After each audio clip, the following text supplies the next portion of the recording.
사도행전 말씀 듣기 전에 우리 한번 제목 같이 한번 읽어볼게요. 시작! 사울아 사울아. 그렇습니다. 예수님께서 사울을 만나 주십니다.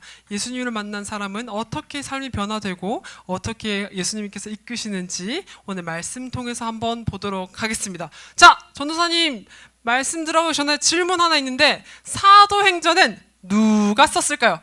사도행전은 누가 썼을까요? 자, 손 내리시고, 사도행전의 저자를 누가 썼을까요? 한번 보도록 하겠습니다. 자, 정답 아는 사람은 하나, 둘, 셋 하면 손 들면 되고, 셋! 오케이. 바울. 이 등장하는 사도행전은 누가 썼을까요? 자, 손 내리시고, 하나, 둘, 셋! 누가! 정답! 누가가 썼습니다. 박수. 네, 그렇습니다. 사도행전은 바울도 나오고 베드로도 나오고 많은 사람들이 나오는데, 특별히 예수님의 12제자 중 한 사람인 누가가 바울과 동행하면서 그 전도 여행을 기록한 내용입니다. 하나님께서 예루살렘에서 정말 예수 그리스도께서 진정한 메시아가 되신다는 것을 사람들이 전파하기 시작했던 그 내용을 적은 것이 사도행전입니다. 그래서 사도행전은 예루살렘에서 시작된 복음이 점점 확장되어서 소화를 지나서 로마까지 복음이 전달됐던 그 일련의 과정들을 적는 내용이긴 한데요. 부활하신 예수님께서 사도들에게 이미 하나님의 나라가 도래했고 예수 그리스도를 말미암아 이 하나님의 나라가 시작되었다는 것을 말씀해 주신 것들이 진짜 사실로 일어난다는 것을 드러내는 것이기도 합니다. 그래서 누가는 사실 의사였어요. 의사. 누가가 되게 정확하게 씁니다. 그래서 왜 쓰고 누구한테 쓰고 어떻게 쓰고 복음에 기초했던 것이 예수님으로 말미암아서 복음이 시작되었다는 것을 다시금 로마 총독인 데오빌로에게 쓰면서 우리의 복음의 기초는 이런 것입니다. 복음은 이런 것입니다. 예수님에 대해서 이렇게 얘기하고 있습니다. 라고 사도행전에 쓰고 있습니다.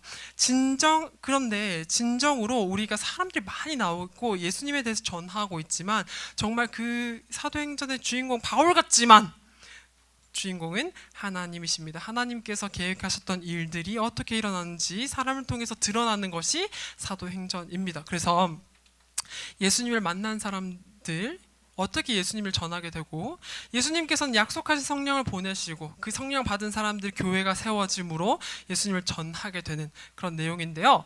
특별히 오늘 사도행전 9장에서는 사울이라는 한 사람이 예수님을 만남으로 인해서 변화된 삶, 그리고 예수님을 만남으로 진정으로 구원자였던 예수님을 만나고 난 다음에 예수님을 전하는 사람을 어떻게 바뀌었는지 오늘 말씀을 통해서 한번 보도록 하겠는데요. 자, 그 전에 나는 사울, 그러니까 구약 시대에 나오는 사울왕 말고 지금 사도행전에 나오는 사울에 대해서 좀 안다. 손. 하진 얘기해봐. 예수님을 안 믿는 사람 엄청 싫었던 사람. 그렇습니다. 맞습니다. 또.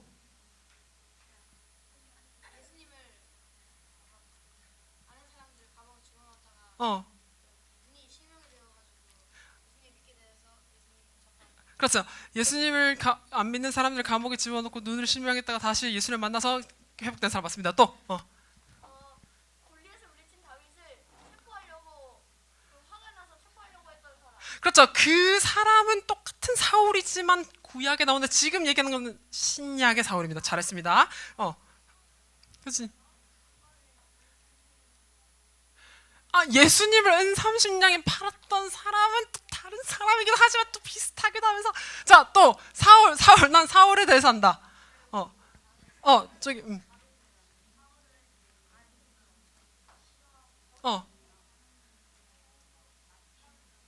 그렇죠. 잘했습니다. 자, 마지막으로 박수 한번 주십시오. 자, 그렇습니다. 잘했습니다. 마무리를 잘해줬어요, 성민이. 잘했습니다. 사울은, 네, 그렇습니다. 오늘 여러분들이 말했던 것을 최종 종합해보면, 예수님을 믿는 사람들을 싫어하고 박해하고, 정말 하나님을 믿는 사람들을 제재하면서, 잘 못하겠던 그런 사람이었죠.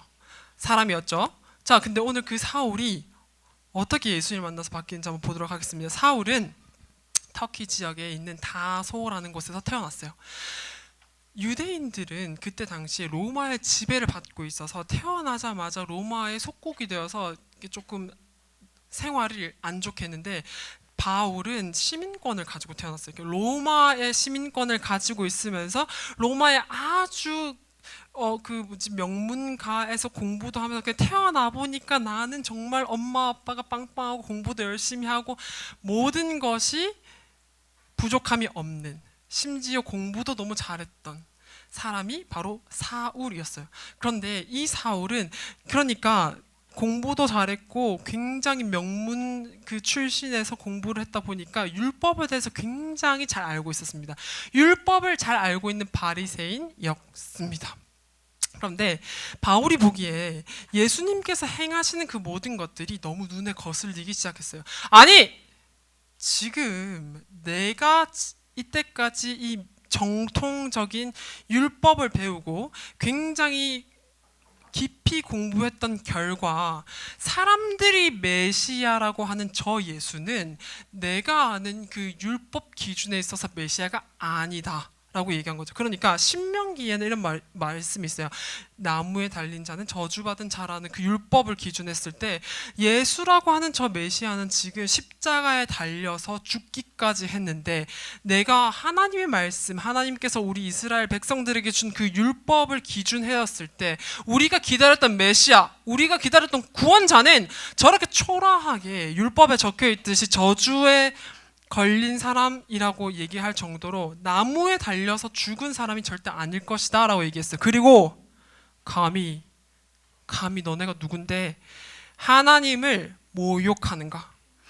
지금 저주에 나무에 달린 사람은 저주받았다고 하는 그곳에 매달린 사람 메시아라고 하는 것도 열받아 죽겠는데, 왜 그 사람을 하나님께서 보내신 사람이라 하며, 왜 그 사람을 하나님이라고 하며, 왜 그 사람을 믿고 구원받는다고 하는가? 너무 이해를 할 수 없어서 하나님에 대한 신성 모독이라고 하면서 그 사람들, 예수님을 구원자로 믿고 예수님을 메시아로 믿는 그 사람들을 신성 모독죄로 죽이고 잡아놓고 박해하고 핍박했던 것이죠. 그러니까 바울은 열심을 다해서 하나님의 율법을 공부하긴 했지만 진짜 그 율법의 완성이신 예수 그리스도를 받아들이지 못하고 자기의 그 율법을 가진 그 말씀을 가지고 예수님을 구원자라고 믿고 있는 사람들을 핍박하고 있었습니다. 그래서 예수님이 율법의 완성으로 오셨다는 그 자체를 이해하지 못했던 것이죠. 예수님께서 율법을 완성시켜 오셨고 예루살렘에 있는 성전에 계셔야 되는 하나님이 예수님으로 말미암아서 성전에 있지 않고 예수님 믿음으로 구원을 받는 그 개념 자체가 자기가 믿고 있던 모든 것과는 반대되니까 내가 배웠던 것에서 반대되는 사람들이 이 예수님이 메시아라고 다가가는 그 자체가 보기 싫었고, 이거는 하나님에 대한 신성 모독이다, 잡아서 넣어야 된다 라고 얘기하고 사람들을 박해하기 시작했던 것이죠. 그래서 예수님을 진정한 구주로 알고 예수님을 의로운 사람이라 하면서 예수님께서는 율법의 완성이시고 우리를 위해 오셨다고 선포하고 전도하고 있던 스데반을 돌로 쳐서 죽입니다. 그런데 그 스데반을 돌로 쳐서 죽일 때 사울은 그가 죽음이 마땅하다고 여겼어요. 그 정도로 예수님을 구주로 믿고 있는 그 그리스도인들을 박해하고 모욕하고 핍박하고 정말 싫어해서 살기가 등등했다고 합니다. 그래서 율법에 대한 도전, 감히, 하나님에 대한 신성 모독, 그러니까 그의 죽음은 마땅하다라고 자기의 판단에 모순이 엄청 많았지만 자기 판단을 믿고 사람들을 핍박하기 시작했습니다.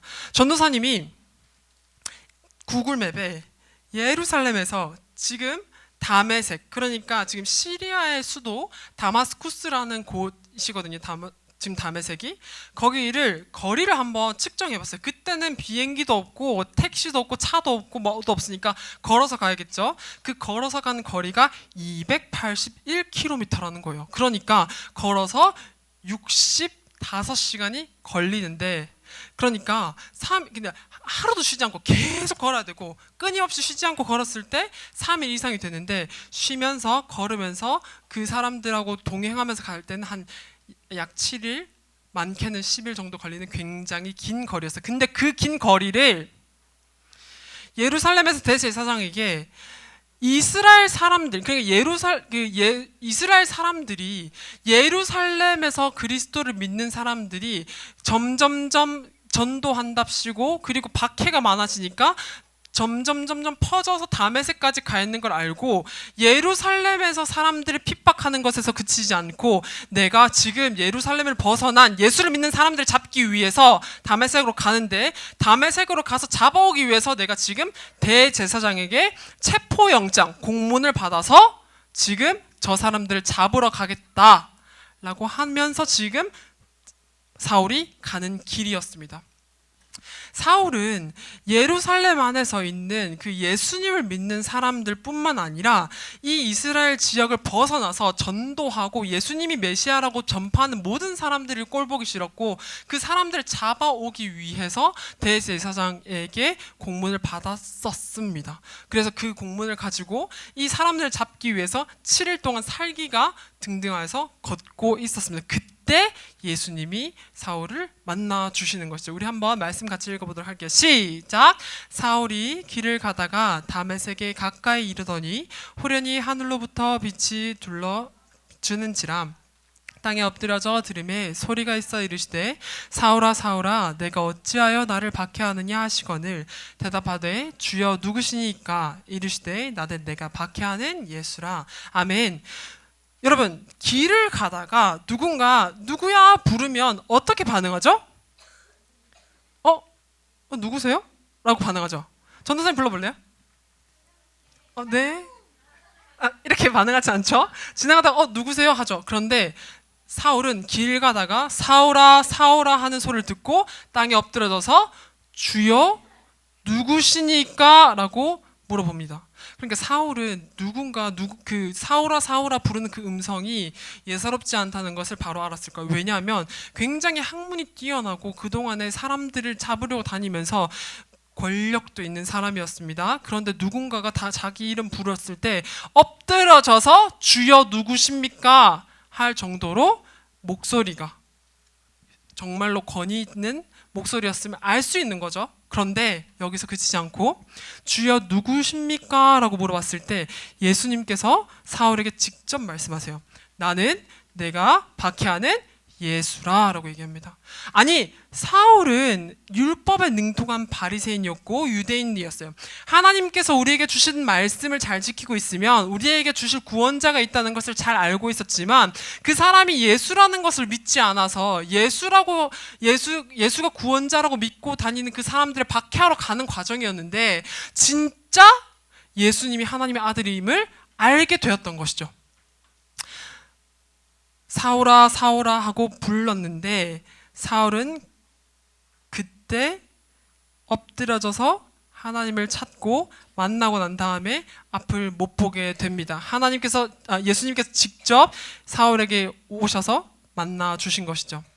사실 여러분, 부활하신 예수님께서는 사울뿐만 아니라 사실 많은 사람들을 만나 주셨어요. 무슨 말이냐면, 십자가에 죽으시고 부활하신 그 당일에 막달라 마리아와 다른 여자들을 만나 주셨고, 또 베드로도 만나 주셨고, 엠마오로 간 두 제자들도 만나 주셨고, 또 도마 없는 제자들, 또 도마도 만나 주셨고, 사람들이 예수님께서 하나님의 말씀대로 오신 그 구원자이심을 나타내셨습니다. 많이 나타내셨어요. 그런데 예수님께서는 나타나셨을 때 단순히 죽었다가 살아난 그냥 신기한 일이 있는 그런 단순한 케이스, 단순한 사건으로 오시지 않으셨습니다. 그러니까 저 사람 며칠 전에 죽었는데 살아났네? 야, 진짜 신기하다. 그거 알려주려고 오신 분이 아니라 정말로 하나님께서 죽음의 권세를 다 이기시고 하나님께서 영원전부터 계획하셨던 그 구원의 완성자로서 보내신 분이 바로 예수님이라는 것을 보여주시기 위해서 직접 예수님께서 제자들에게 이미 하나님의 일에 대해서 말했던 것들이 실현되고 지금 일어나고 있다는 것을 증명하고 보여주시면서 부활이 있고 예수님께서 진정한 구원자라는 것을 보여주기 위해서 사람들에게 나타나신 거죠. 그러니까 나타나셨긴 나타나셨는데 하나님께서 그냥 예수님께서 죽었다 살아났고 서프라이즈 신기한 일이다가 아니라 그 자체가 정말 하나님께서 계획하셨고 예수님이 하나님의 아들로서 정말 우리에게 구원자 되심을 드러낸 것입니다. 그렇기 때문에 사람들에게 찾아왔던 예수님이 자신을 드러냈듯 사울에게도 드러냈어요. 그런데 여기서 시점이 조금 다릅니다. 한번 볼게요. 십자가를 지고 예수님께서 죽으시고 3일 만에 부활하셨어요. 부활하신 직후 그 영광의 날 당일에 사람들을 만나 주시고 그 다음에 8일 뒤에 만나 주시고 40일 뒤에 사람들을 만나 주시면서 부활을 기점으로 부활하신 예수 그리스도께서 진짜 하나님의 아들이심을 사람을 통해 만나 주셨습니다. 그리고 난 다음에 제자들에게 얘기를 해요. 제자들에게 갈릴리에 오셔서 만나 주시면서 얘기를 합니다. 예수님께서 승천하시는데 똑같은 모습으로 오실 거라고. 그러니까 성령을 기다리고 너에게 줄 선물을 기다리라고 하면서 사람들에게 성령을 약속해 주십니다. 그리고 사람들은 그 예수님의 말씀을 읽고 성령을 기다리고 있어요. 기도 중에 성령을 받고 성령을 받음으로 말미암아 담대해져서 예수님이 진정으로 하나님의 아들이시고 우리의 구원자이신 것을 전파하기 시작해요. 언제? 부활을 기점으로 50일 이후 오순절날 이후로부터. 그러면서 여러분 사람들이 담대히 예수님이 여러분 집중해 보세요. 여러분 제 말 좀 들어보세요. 예수님이 실제로 하나님의 아들로서 우리의 구원자로 오셨습니다. 그리고 죽으시고 살아나셨고 하늘로 올라가셨고 우리에게 성령을 주심으로 다시 오실 것을 약속하셨어요. 여러분 믿고 믿으면 구원받습니다. 우리의 율법을 모두 완성하실 분은 예수님이십니다 라고 선포하기 시작해요. 사람들이. 그러면서 초대교회가 막 태동하기 시작합니다. 사람들이 예수님이 우리의 구원자시구나 메시아시구나 믿기 시작하면서 막 사람들이 전파하고 전도하기 시작합니다. 그때 동시에 잠깐만 예수님이 왕이라고? 로마의 왕이 있는데? 황제가 있는데 지금 무슨 소리야? 하면서 예수님이 왕이라고 성령을 받아 전파하는 그런 사람들에게 핍박이 시작됩니다. 아니 아까 전에 바울처럼 유대인 열심을 내고 그 다음에 율법을 배웠던 사람들은 나무에 달린 저 사람은 저주를 받은 사람인데 왜 왕으로 모시는지 이해를 할 수 없을 뿐더러 그리고 지금 죽어서 내 눈앞에 보이지 않는 사람을 전하는 게 무슨 소용이냐 하면서 초대교회 사람들 막 핍박하기 시작했어요. 그 중에 핍박하던 사람 중에 한 명이 사울입니다. 그래서 사람들이 예수님을 전하고 다닐 때 핍박했던 사람들 중에 한 명 사울이 예수님을 만남으로 인해서 정말 부활하신 예수님이 우리의 왕 되시는구나를 알고 바울로 변하게 된 거죠. 그러니까 사실은 예수님의 부활과 바울이 예수님께 만났던 이 사이에는 한 3년에서 5년, 길게 보면 5년?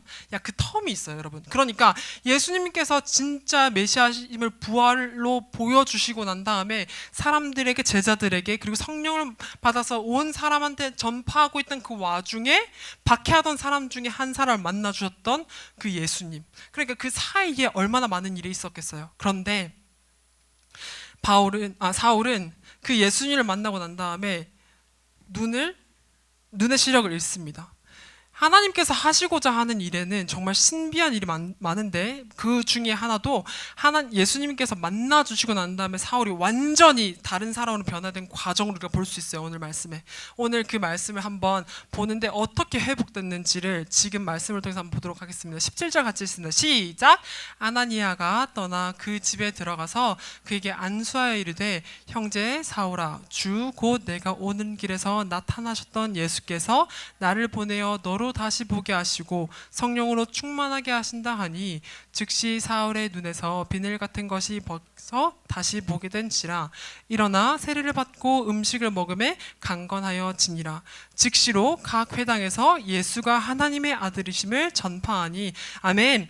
지금 사울은 다메섹으로 가는 길에 예수님을 만났어요. 근데 왜 갔냐면 예수님을 구주로 메시아로 믿고 있는 사람들을 체포해서 잡아서 핍박하기 위함이었죠. 그런데 예수님을 만났습니다. 예수님을 만나고 똑같은 장소에 가서 핍박하는 것이 아니라 예수님이 하나님의 아들이심을 전파하는 전도자로서 변하게 되었습니다. 그러니까 전도사님이 무슨 얘기를 하고 싶냐면은, 그러니까 말씀을 통해서 우리에게 알려주시는 것은 정말 생명 되신 예수께서 생명 되신 예수님을 만나면 삶이 변화됩니다. 하나님께서 사용하시고자 하는 것에는 거침이 없고 막힘이 없지만 정말 예수님을 만난 사람은 바뀌어요. 그러니까 오늘 우리 부활주일에 정말 부활하신 예수님이, 생명을 가지신 그 예수님이 우리 삶에 어떠한 의미와 우리에게 어떻게 다가오시는지를 한번 생각해 보자고요. 정말 예수님을 핍박하던 그 사울을 변화시켜서 바울이 되셔서 예수님의 말씀을 전하게 하시는 그 정말 생명력 있게 움직임이 있도록 바꾸신 예수님이 진짜라면은 정말 오늘날에도 똑같이 일하고 계시는 그 예수님이 나에게는 어떤 의미이고 예수님이 나에게 정말로 그 기쁨이 되시는지 한번 말씀을 통해서 우리 마음을 돌아보길 원합니다. 정말 부활하신 예수님을 직접 만나게 되었기 때문에 사울은 전파할 수 있었죠. 그리고 갔습니다. 예루살렘으로부터 시작해서 로마까지 전도 여행을 하기 시작했어요. 예수님을 핍박하던 사울이 예수를 전하는 사람으로 변화되고 회당에서 예수님이 그리스도이심을 증거하기 시작했습니다. 하나님은 단지 사울의 행동만 바꾼 것이 아니라 그의 생각과 믿음 그리고 중심까지 완전히 새롭게 하셨습니다. 사울을 멈춰 세웠던 그 빛이, 그 목소리가 지금처럼 우리에게 누구누구야 라고 들리지 않을지 모르겠지만 여전히 똑같이 빛으로 임하시는, 성경 말씀을 통해서 우리에게 임하시는 하나님은 변함이 없으시고 여전히 지금도 말씀하고 계시는 것을 잊지 않았으면 좋겠습니다. 말씀을 통해서 일하시는 우리 하나님을 조금 더 기대하길 원합니다. 또한 예수님을 믿는다는 것 자체는 단순히 감정적으로 좋아하는 것이 아니라, 막연히 의지하는 것이 아니라 말씀을 통해 드러나신 예수님을 그대로 받아들이고 믿는 것입니다. 여러분, 하나님께서 우리에게 예수 그리스도가 하나님께서 허락하신, 하나님께서 영원부터 계획하셨던 그 구원자이시고 우리에게 생명 주시고 죽음 가운데서 이기셔서 사망 권세 모두 이기신 그 예수님을 우리에게 믿는 믿음을 허락해 주실 줄 믿습니다. 아멘. 아멘. 그래서 우리가 그 믿음을 통해서 예수 그리스도를 믿음으로 말미암아 우리 마음 가운데 생명을 가지기를 원합니다. 여러분, 생명은 반드시 삶으로 나타나게 되어 있어요. 살아있는 것과 죽어있는 것은 움직임이 차이가 있습니다. 예수 그리스도께서는 생명을 가지고 계시고 예수님이 생명이 있으심으로 우리가 믿는 믿음으로 말미암아 우리 삶에도 변화가 있을 수 있다는 것이죠. 예수님이 내 안에 들어오시면 내 삶의 주인이 완전히 바뀌게 되는 거예요. 그래서 삶의 주인이 바뀌는 것 자체는 내 기준이 아니라 하나님의 기준으로 살아가는 것입니다. 그래서 옛 모습을 버리고 예수님께서 좋아하시는 모습, 예수님께서 원하시는 그 생명이 흘러가는 모습으로 우리가 변화되길 원합니다. 그리고 그 변화는 반드시 밖으로 흘러나가게 되어 있어요.